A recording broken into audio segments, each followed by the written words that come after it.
Well, at least it kind of reminds me of Canada, but now I have to walk to the bus. Hey everyone, so it is snowy, and I just wanted to show you, I don't know if you can see. Oh, you can see my reflection, how lame. But we've actually got, you can see the Simpsons, I'm so sorry. We've actually got snow, which is incredible. And I walked to the bus in the snow, and I felt like I might have actually been in Canada. Oh my goodness, you guys. Look at the amount of snow. I've never seen England like this. This is unbelievable. So, everything is shut down here in England, in Kent rather. We've actually got quite a bit of snow. Buses are shut, work is shut, everything's shut. People are kind of going nuts, which is really sweet. I actually really like it. In Canada, we would just be forced to go to work. Like, there's nothing new. Look at this, it's crazy.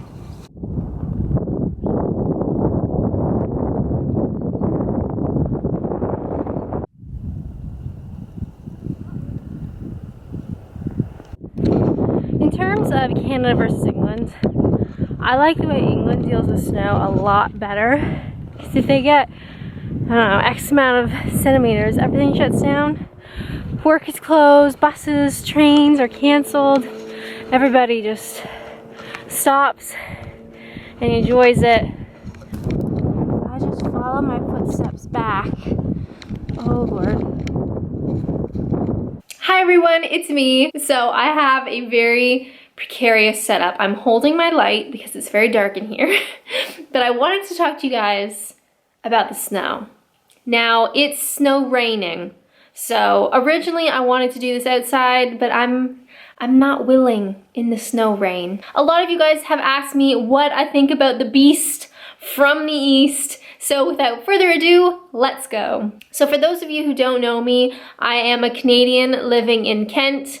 Have been here for the last 2 years, and I can safely say this is the most amount of snow I've ever seen in England. And I absolutely love the way the English deal with it. From my observations, again, I just live in Kent, so I don't think I can speak for everybody, but anytime an amount of snow, like a couple centimeters, lays on the ground and doesn't melt away, like it stays, everybody freaks out, which is really cute. So the buses have been almost all canceled. Trains have been canceled, stations have been closed down, businesses have been closed, schools have been closed. People are basically saying don't go outside if you don't have to, don't drive anywhere if you don't have to. You turn on the TV and basically it's only about the beast from the east. Which on one hand, I'm so tired about hearing about the snow. But I have also observed, I think the English like to talk about the weather.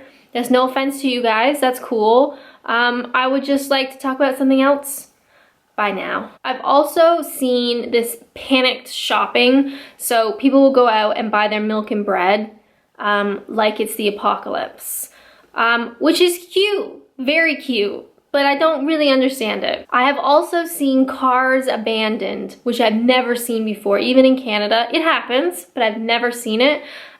There were just tons, like dozens of cars stranded on the side of the road because people got stuck. And it felt very apocalyptic when I saw the abandoned cars. Now in Canada, because we can have snow for, I don't know, 5 or 6 months of the year, like a stupid amount of snow, we have to just carry on. Things do not close, we just get with it. Because you think if everything closed, we would be stuck in our homes for like half of the year and nobody would be at work and we would just starve. I'm pretty sure my local schools in Ontario had said it has to get to like minus 40 degrees Celsius for the school to close because of cold weather, which I've seen. It does happen. Wonderful. Otherwise, schools stay open unless the snow is falling so hard that the snow plows can't keep up with it. But that's another big difference between England and Canada. Canada has to invest tons of money into snow plows and sand people, like salt people, you know the trucks. So we have some really heavy duty equipment because we have to have it. Whereas England, you guys might not see this kind of snow for years.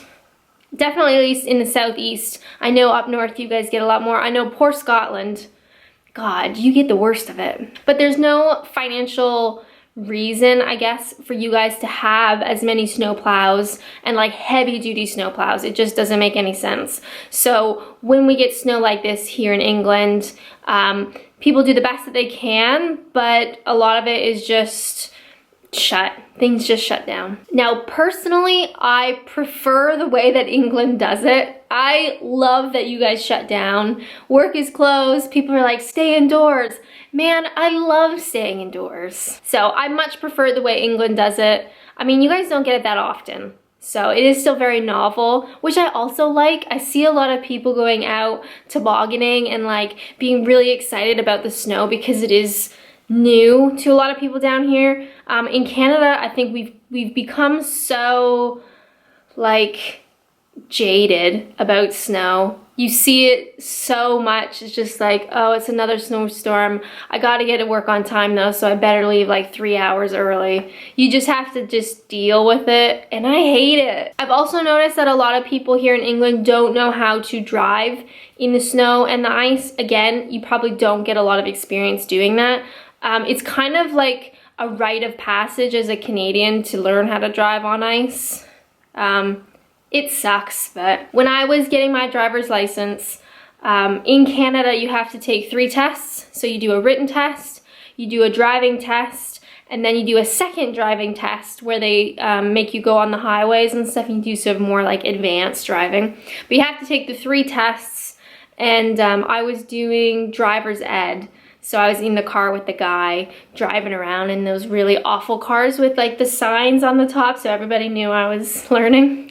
And I did that in November, so it was full snow, full ice. I was 16, 17, whatever, and just trying my best. So this week I went to work like an idiot. I checked my emails and saw that it was gonna be open. I looked outside, the roads were fine. Like, this is my problem. When I look outside and I see the roads and I see the amount of snow and ice, I think, all right, you know, it's okay. I'll get into work, no worries. So I get into work and there's hardly anybody there because naturally everybody stayed home like I should have.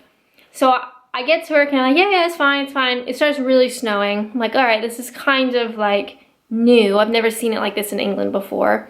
Then all the buses were canceled. And I take the bus. So now I'm stranded at work. Like, okay, so the buses think the roads are so bad, the buses have canceled. Okay, I need to get home. How do I do that? So I had to get a ride from a coworker. Thank God she took me home, which should have taken no time at all. It took us like 2.5 hours. Because everybody was driving so slowly and the traffic was unbelievable. I've never ever seen anything like that before. So I guess my downfall is like my perception of what is considered bad. Because when I look out here, we have snow and we have ice and it's windy, but the roads are clear.